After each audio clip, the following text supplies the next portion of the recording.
darles en primer lugar la bienvenida al Palacio de los Gobernadores, sede concretamente de esta delegación y del mundo de la cultura en San Roque.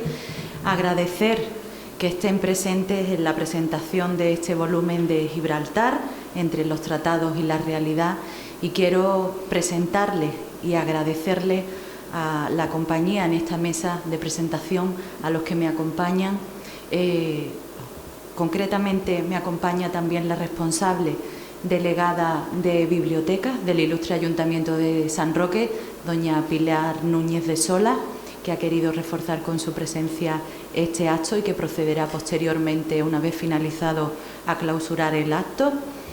Y agradecerle, como les comentaba anteriormente, especialmente a los autores de Gibraltar, entre los tratados y la realidad, a César Sánchez de Alcázar y a Rafael de las Cuevas, que hayan elegido la ciudad de San Roque para presentar este libro, que me comentaban anteriormente que está siendo un éxito en todas y cada una de las presentaciones que se han llevado ya a cabo en los distintos municipios del campo de Gibraltar.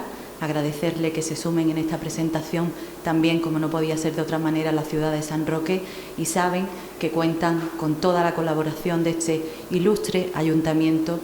Y agradecerles también por la temática, un trabajo de investigación arduo que les ha llevado mucho tiempo y que han dedicado mucho interés, y que me comentaban también que ya están preparando el segundo volumen. Y también contarles algún detalle que no sé si los presentes en la sala conocen. Por ejemplo, César Sánchez de Alcázar ha colaborado también recientemente con la inauguración del nuevo búnker, nuevo digo por la museografía que se ha llevado a cabo en el yacimiento Cartella, que les recomendamos desde aquí que visiten, que ha hecho un trabajo importante junto con el grupo del yacimiento, y van a ver mucho de su investigación también y de su trabajo dedicado tanto a la planimetría como también a la museografía de dicho búnker. Así que reiterar mi agradecimiento a ambos, tanto a César como a Rafael, y le cedo en este momento la palabra a César Sánchez para que comience a darnos a conocer Gibraltar entre los tratados y la realidad. Muchas gracias.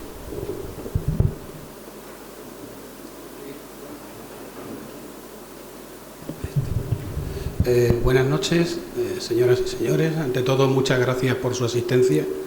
Muchas gracias, señora delegada de Cultura, la compañera, señora delegada también, por todas las facilidades y por el cariño con que nos han acogido. Faltaría más que, tratándose de un libro de Gibraltar, no lo hubiésemos podido presentar en San Roque, donde reside la de Gibraltar. Fue la segunda ciudad que visitamos. Ya habíamos dado un apunte en la inauguración del búnker que se inauguró en Cartella, y ahí fue todo, nos lo cuenta y lo hablamos y adelante, y así ha sido. Yo quiero agradecerles porque tanto en publicidad como en atención y tal, y el lugar donde estamos, pues no se puede pedir más. Pasamos a hablar de este libro. Este libro en realidad no iba a ser lo que es. En principio iba a ser un libro de expedientes, de incidentes, sobre todo navales, con los británicos, dado de que hemos encontrado unos 600 folios de documentación, fotocopias y fotografías, unos 600 folios, y el 92%, porque lo he hecho folio con la calculadora, el 92% inédito. Pero andando para documentar un poco el tema de los incidentes, iba apareciendo documentación y más documentación. Y aquí hay un montón de gente, aquí sentada, a los cuales yo pues no les puedo hablar de esas cosas porque tienen mucha más experiencia que yo y son unos figuras escribiendo. Saben lo que estoy diciendo. Va encontrando uno un papel y da un pasito más, y va uno un papel y otro pasito más, y cuando se da cuenta está uno muy lejos de donde quiso empezar. ¿Por qué hemos titulado el libro Entre los tratados y la realidad de Gibraltar? Muy fácil. Una cosa es los tratados y otra cosa es lo que pasaba en la zona. nosotros nos hemos querido referir a lo que pasaba en la zona, a lo que pasaba en el campo de Gibraltar, a lo que pasaba en el Istmo, a lo que pasaba en la bahía, a lo que pasaba en las ciudades. A eso nos hemos querido referir. Y para ello hemos encontrado, y hemos peleado, y hemos encontrado casi todo inédito. Hemos buscado los incidentes que iban ocurriendo, tanto terrestres como marítimos. Esos incidentes originaban unos expedientes y originaban sobre todo, una correspondencia entre los responsables británicos del Peñón y los responsables de la Comandancia General del Campo de Gibraltar. Esa correspondencia es la que le da el caché a esta obra, porque no tiene desperdicio, tanto en las formas como se trataban y tal, y lo que exponían en ellos. En el tema terrestre son muchas cosas las que se exponen y son muchos temas los que se tratan. Uno de los temas más importantes, a lo mejor es de formación profesional, puesto que yo soy artillero, es el tema de la artillería. Muchos hemos oído hablar de que se destruyen las fortificaciones. Sí, todo eso el mundo lo hemos oído. Unos dicen que las vuelan, otros que los destruyen, otros hasta qué punto. No. Eso se ha estudiado y se ha estudiado por parte de algunos muy bien. Pero ¿qué es lo que pasó con la artillería? No se ha hablado. Y la artillería jugaba un papel importantísimo. ¿Por qué? Pues porque la artillería, con su alcance, ejercía un derecho de jurisdicción dentro del alcance que tenían esas piezas. Y luego les comentaré un tema. Tan solo hemos encontrado en Lorenzo Valverde una mención sobre la artillería. Lorenzo Valverde, en una de sus obras, habla de que antes de la voladura de las fortificaciones se retrae la artillería a Gibraltar. No solamente la artillería, es que los archivos militares también se los llevan a Gibraltar. Todos estuvieron una época en Gibraltar y hay quien da fe de ello. Eso no se había oído. Luego, ¿qué es lo que devuelven? Hasta ahora no se sabe, pero seguramente todo no. La artillería se lleva toda a Gibraltar y solamente muchos años después de la Guerra de la Independencia los españoles vienen a mendigar, el comandante general Salvador Guerra viene a mendigar al gobernador de Gibraltar en una carta por parte del infante don Antonio a que nos devuelva por favor la artillería. Claro, nos devuelven artillería para 3 baterías cuando se habían llevado 200 cañones con la excusa de que parte de los cañones se habían mandado durante la Guerra de la Independencia a fortificar otras plazas contra los franceses. Al perder la artillería, España pierde el derecho, no pierde el derecho, pierde el derecho según los británicos a que ejerza su jurisdicción. Los británicos sufren los sitios, como todos ustedes habrán visto. Nosotros los sitios no los tratamos, tratamos el después del sitio. ¿Qué es lo que pasa después del sitio? ¿Dónde se posicionan los británicos y qué es lo que hacen los españoles? Bueno, pues hay de todo. Yo les voy a apuntar varias cosas. Una que ya se ha tratado, como es el tema de la Torre del Diablo, de la Torre del Diablo, que está fuera de los glacis de Gibraltar. Pues los británicos decían que eso era defensa de Gibraltar, y es verdad, era una torre para la defensa de Gibraltar. Esa torre estaba para avisar, sobre todo para dar la voz cuando más antiguamente los turcos entraron por el Catalán Bay, por la bahía de los catalanes, y desde esa torre se daba, había un desfiladero que tiraba a la bahía de los catalanes y desde ahí daban el aviso. Entonces los británicos decían que eso era una torre de Gibraltar, pero el espíritu de la ley no, el espíritu de la ley es usted se queda en los glacis, Eso hay problemas ahí. Problemas del contrabando hay, generalmente hablando, desde el principio. Después de los sitios ahí pasan cosas peregrinas. Acaba el segundo sitio y se dice, bueno, cada uno a su sitio y se acabó, con las convenciones que hay. Y se nombran unas comisiones mixtas hispano-británicas para corroborar de que eso se lleva a cabo. ¿Qué es lo que pasa? Los británicos se lanzan contra las trincheras españolas para llevarse todo lo que había, tablas, fajinas, piedras, y los españoles rápidamente se oponen. Se oponen, oye, un momento, todo es nuestro. Bueno, pero nos lo llevamos porque nosotros no tenemos. Bueno, os lo vendemos, y se lo venden. Cositas de estas verán ustedes, muchas de muchos tipos. José de Rivas, en una de sus obras, dice, sobre 1840, dice que la línea de contravalación, después ya de ser destruida y tal, dice, no se puede considerar un puesto militar, puesto que la guarnecen 30 hombres, o sea, de lado a lado del istmo había 30 hombres de guarnición, y que solamente quedaban en la entrada los guardas, los encargados de la renta y de cobrar los pases hacia uno y otro lado y de las mercancías.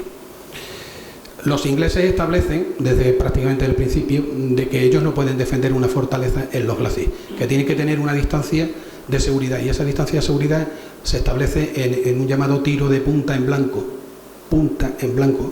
luego se cambia y se le llama punto en blanco, pero el original es punta en blanco, que según las tablas de don Tomás de Morla, insigne artillero, con un cañón de A24 cargado con 8 libras de pólvora, pues era aproximadamente no, eran 799,12 metros, con lo cual se establecen 800 metros. ¿Qué significa? Que los españoles aceptan ese acuerdo.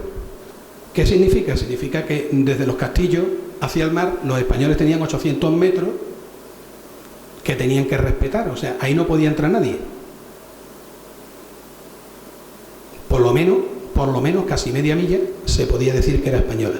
Cuando le quitan los cañones a los españoles, los británicos se dedican a poner boyas directamente y dicen: ustedes no tienen jurisdicción, entre otras cosas porque no tienen artillería para ejercerla. Es curioso todos estos temas, pero donde más nos batimos el cobre es en el segundo grupo, en el segundo capítulo, que es de límites marítimos. Los británicos establecen límites marítimos, los británicos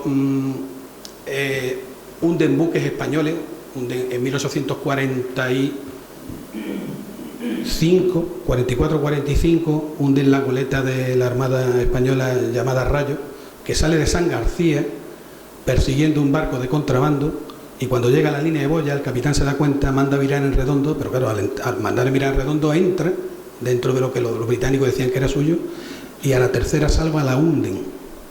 Se le hace la sumaria al capitán y ahí no pasó nada. No pasaba nada porque la burocracia era muy lenta, y la orden que tenía el comandante general era de establecer un modus vivendi para intentar vivir lo mejor posible con los gibraltareños y dentro de la comarca, pero que esos acuerdos que se llegaban, y muchos fueron importantes y duraron mucho tiempo, no estableciesen una jurisprudencia a la hora de entablar negociaciones ambas cortes. O sea, búsquese usted la vida, no me complique usted a mí la vida, pero lo que usted haga luego no vale. Y así estaban las cosas. Responsables marítimos y responsables terrestres pidiendo a gritos, por escrito, que le dijesen cuáles eran los límites que tenían que defender. La callada por respuesta era lo normal desde Madrid. Juan de Quiroga, hablando del tema del Tratado de Utrecht, porque el Tratado de Utrecht lo hizo Luis XIV con las potencias, los españoles mandaron a sus plenipotenciarios a que firmaran y se acabó. Tiene una frase que a mí me caló muy hondo y que la hemos puesto. Y el quien nos presentó el libro, que hoy no ha podido estar, que era Juan Antonio Patrón, también se dio cuenta de esa frase, y me van a permitir que lo lea. Juan de Quiroga dice, en 1866, dice: la razón y la experiencia de siglo y medio demuestra que no debieron estipularse cosas incongruentes e impracticables, sino condiciones claras y bien relacionadas entre sí. El Tratado de Utrecht está hecho de una manera que cada uno puede interpretarlo como quiera, y curiosamente siempre ha salido perdiendo España en el mismo. No porque no tenga razón, muchas veces por la dejadez. El siglo XIX, el confuso siglo XIX, coge a España con el paso cambiado y con las arcas muy perdidas. Basta decir, comenzando aquí en el siglo XIX, tenemos la guerra de la independencia, la guerra carlista, el cantonalismo. Pero es que España está metida en más folclore. Está en Melilla, la guerra de Marruecos, la guerra de Cuba de los 10 años, el sexenio liberal, los pronunciamientos, las expediciones del ejército de Filipinas, el ejército español que está combatiendo la Cochinchina, que combate en Vietnam y combate en Camboya, episodios muy desconocidos por los españoles. Que dice uno, bueno, pero es que era el ejército allí, sí, pero es que los medios se desvían hacia allí. ¿Y qué es lo que queda en el campo de Gibraltar? Pues muy poca cosa. Hay cifras, y aquí tengo compañeros que saben mucho de eso, que dicen que había épocas que entre todo, caballería, artillería, infantería, ingenieros, todo, no llegaban a 900 hombres en todo el campo de Gibraltar, lo que era el campo de Gibraltar antiguo, frente a 3.500 hombres mínimos escogidos, y además sin ningún cañón. Eso es lo que ha ido pasando poco a poco, y sorprendentemente es un asunto no resuelto. Es un tratado con 300 años de vigencia que nunca se ha revisado, porque se acude a Cambre, se acude a Soissons, está en la Tarpa, pero ahí no se trata nada de Gibraltar. Ahí no se trata nada de Gibraltar. Hemos querido poner cosas que no se han puesto nunca en los libros. No hemos querido también, o mejor dicho, no hemos querido verter ninguna opinión personal en el libro. Nosotros nos dedicamos a poner por boca o a hablar por boca de los que vivieron aquella época. Y cada uno de ustedes se sacará su consecuencia. Yo les aseguro que les va a atrapar, porque es que nosotros estamos hablando con la gente y la gente le está gustando. Y luego hay otra cosa que no sé si sabrán, que seguramente sí. Este libro tiene una connotación social. Los beneficios del libro, una vez pagados los gastos, los estamos entregando en Viver al Comedor del Carmen. Porque con la que está cayendo, bueno, pues Rafa y yo hemos dicho, pues vámonos. Y estamos contentísimos. Y estamos pensando en hacer una mini segunda edición, porque nos quedan 2 cajas y lo que queda ahí, y una de ellas está encargada. O sea que simplemente volver a darle las gracias antes de darle la palabra a mi amigo Rafael, que me ha pedido que me extendiese más porque se ha levantado para venir, está con antibiótico, está bien fastidiado. Darle las gracias por su atención y espero que les guste el libro, y las críticas positivas y de buen grado siempre serán bien recibidas. Muchas gracias.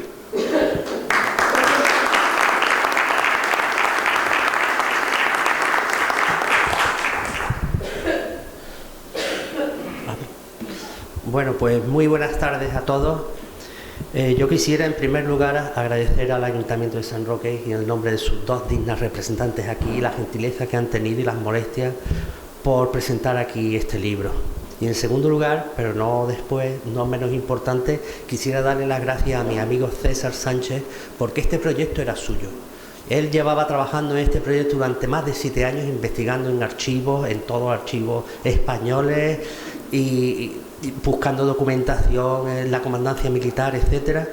Y solo él, cuando ya estaba el barco marchando, entonces por su bondad me acogió y me he embarcado con él, cosa de la que estoy contentísimo. Es que me hacía falta que me tradujera en inglés también, porque con 4 libros de inglés yo no tenía por dónde tirar. Bueno, muchas gracias. Después, a lo largo de cada vez que vas aprendiendo, vas leyendo más, porque no hemos leído todo lo que hay escrito sobre Gibraltar, me refiero, y cada vez que hemos ido leyendo más, nos ha surgido esta sensación ambivalente. Primero, una gran injusticia, y en segundo, una gran dejadez.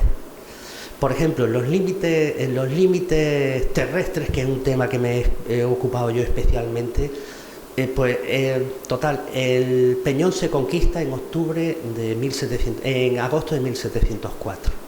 Después tiene lugar a los pocos meses, el primer sitio, y en 1713, como saben, en julio creo que se firma el Tratado de Utrecht, y el artículo número 10 pues decía muy claramente, porque Juan de Quiroga era un hombre preclaro para su edad, para su época, decía que no se podía escribir un tratado que pudiera ser interpretable. Eso lo había dicho Napoleón 50 años antes, de que una ley que se puede interpretar es bastardearla, es corromperla. En la letra del Tratado de Utrecht es lo que ahora sigue vigente en cuanto a la delimitación de los límites. El Tratado de Utrecht se escribió en 1713. En 1722, solo 9 años después, tenemos noticias de que el embajador español en Londres decía que, dada la cantidad de incumplimientos que habían hecho por parte de los británicos del Tratado de Utrecht, pues se tendría que considerar que era nulo, que no valdría para nada, y entonces tendría que revertir a España el Peñón. Esto sigue a lo largo del siglo XVII. En el siglo XVIII, al principio, en 1815-16, están la epidemia de fiebre amarilla que se producen en el Peñón, y entonces se ocupa una parte española del istmo para barracas y ayuda y cuarentenas de tener la gente que estaba allí sufriendo esa enfermedad. Y cuando acaba y se da porque la enfermedad ya había pasado, los españoles exigen de que se desmantele todo eso. Ante esto es la primera vez que yo veo que los ingleses no ponen una postura de fuerza. Lo que hacen es decir, pero bueno, vosotros vais a echar a los que os defendieron del francés hace 10 años. Y entonces España nos tocó la vena sentimental y entonces no solo no destruyó esas barracas, sino que la ayudó a reconstruirlas. Vamos, así ha sido la historia más o menos de esta situación que realmente tendríamos que irnos a ver lo que es la jurisdicción. Una jurisdicción sobre un terreno no se puede hacer en base al derecho que amparaba totalmente a España. La jurisdicción se hace con dos cosas, con el derecho, por supuesto, y después con una fuerza militar que lo respalde. Me gusta a mí recurrir a la película, a una escena de la película de Lawrence de Arabia, que creo que habrán visto todos, donde está el agregado militar inglés hablando con el rey Faisal, tratando de convencerle para que se adhiriese a la causa inglesa, a la causa contra la rebelión del Imperio turco. Y entonces el agregado militar decía que lo que hacía Inglaterra era sus tratados, su palabra, su amistad, y el Faisal le dijo, ¿y los cañones? Por supuesto que los cañones, desgraciadamente, era una realidad, la fuerza lo es ahora y desgraciadamente en un futuro cercano lo será. Yo no me encuentro bien físicamente y le he agradecido mucho a mi amigo César, porque es que estoy pasando por una fiebre bastante con la garganta y todo eso, que se haya extendido un poco y que le haya explicado más o menos una síntesis de lo que es el libro. Pero no obstante, no me gustaría acabar sin leerles simplemente una frase. Aquí la he escogido. En la página 238 hay un resumen de una carta que le envía al Ministerio de la Guerra el comandante general del campo de Gibraltar, que era José Martínez, que era mariscal de campo. Y al final, entrecomillado, esta carta se le envía en base a los problemas que ha habido con los famosos incidentes que ocurrían continuamente. Y dice, continúa la carta en el sentido de la necesidad de vigilar escrupulosamente, pues había 1000 transgresiones en el llamado campo neutral, y andando con el tiempo, y aquí es textualmente lo que digo, se apoderarían de él ensanchando más su jurisdicción a costa nuestra, que son, a no dudar, sus aspiraciones. En fin, yo deseo que este libro les parezca interesante. Ya tenemos muchísima documentación por esta segunda parte y ya no me queda nada más que decir, sino que agradecerles que esta tarde hayan venido aquí. Muchísimas gracias.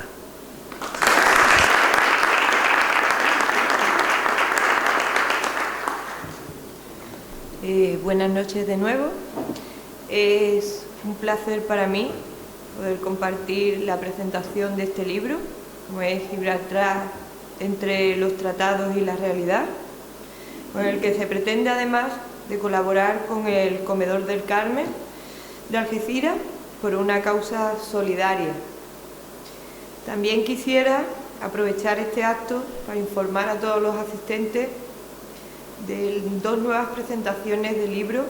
Una la tenemos el jueves 23, se presenta Diccionario Llanito de Tito Vallejo, y el día 30 Los papeles del lector de José Orihuela. Convencida del mayor de los éxitos para este libro, como es Gibraltar entre los tratados y la realidad, doy por clausurado este acto. Muchas gracias a todos los asistentes.